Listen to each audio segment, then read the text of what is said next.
తల్లి మనస్తత్వం అంటే బిడ్డ యొక్క మనస్తత్వం తల్లి తెలుసు. ఆ బిడ్డని నవమాసాలు మోసి ఆ బిడ్డకి ఏ విధంగా నడవడిక నేర్పాలనో ఆ తల్లికి తెలుసు.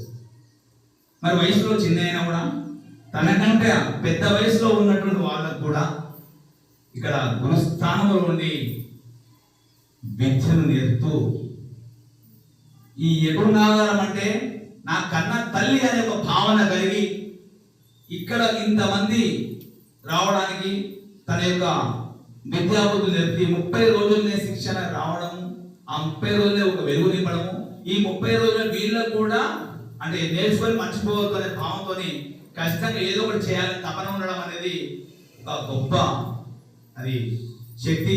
మరి అమ్మలా ఈ యొక్క వీళ్ళందరినీ కూడా ఓనమాలు ఇప్పుడు అసలు ఓనమాలు అంటే ఎప్పుడు సార్ నిధులు పడుతున్నటువంటి వాళ్ళకి ఓనమాల గురువు అయినటువంటి మా రైత అమ్మని వేదిక నడుపుకుంటున్నారు.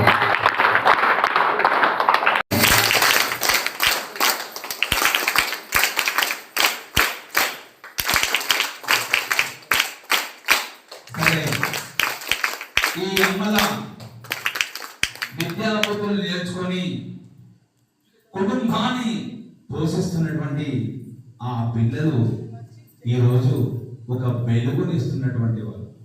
ఆ వెలుగునిచ్చేటువంటి పిల్లలు వచ్చి అమ్మకు వీరతిలకం దిద్దవలసింది.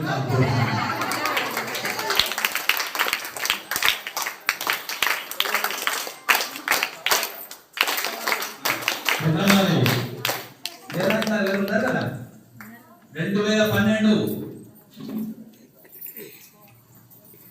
2012 ఎటునారం బొడ్రాయి స్థాపన, 2012 లోపల ముల్లగడ్డ బ్రిడ్జి దగ్గర వారధి స్టార్ట్ అయింది, 2012 లోపల ఇక్కడ ఏమైంది టైలింగ్ స్టార్ట్ అయింది, 2024 లోపల మళ్ళీ ఇక్కడ మగ్గం స్టార్ట్ అయింది.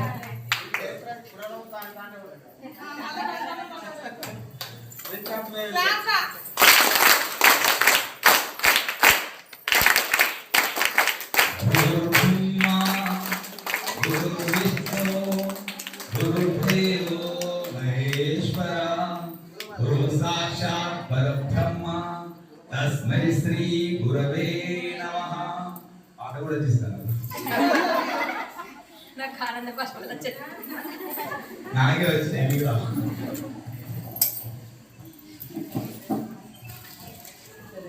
పెద్దవాళ్ళు ఆర్సెట్టి గురించి ఎంత గొప్పగా చెప్పుకుంటుందంటే వారి స్టేటస్ లో చూసి నాకు అర్థమవుతుంది. ఆ గొప్ప మనసు ఉన్నటువంటి ఆ మహారాజు యొక్క మనస్తత్వము ఎటునాగారం మీద మళ్ళడము, ఇక్కడ 70 మంది శిక్షణ పొందడము ఒక గొప్ప అదృష్టంగా భావిస్తూ మరి రవి సారి మీద చేతుల మీదుగా ఈ సన్మానం బాగుంటుందని చెప్పి నా ఆలోచన.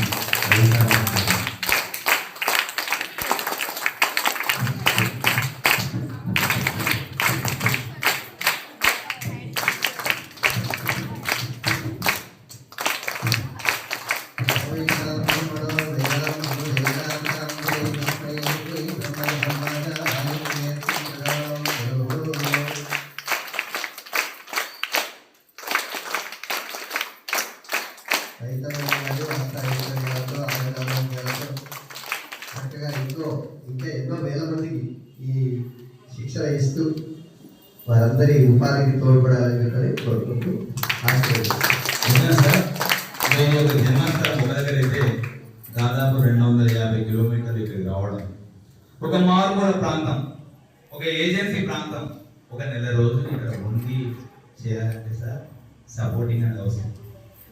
మరి ఇక్కడ సపోర్ట్గా నిలుస్తున్నటువంటి వీరి యొక్క సహచర భాగస్వామి, వీరిలో సగభాగం, మీలో సగభాగం, ఎవరైతే వివాహితులు ఉన్నారో వారిలో సగభాగం ప్రోత్సహించడం వలననే మీరు ఇక్కడ కూర్చోవడం జరిగింది.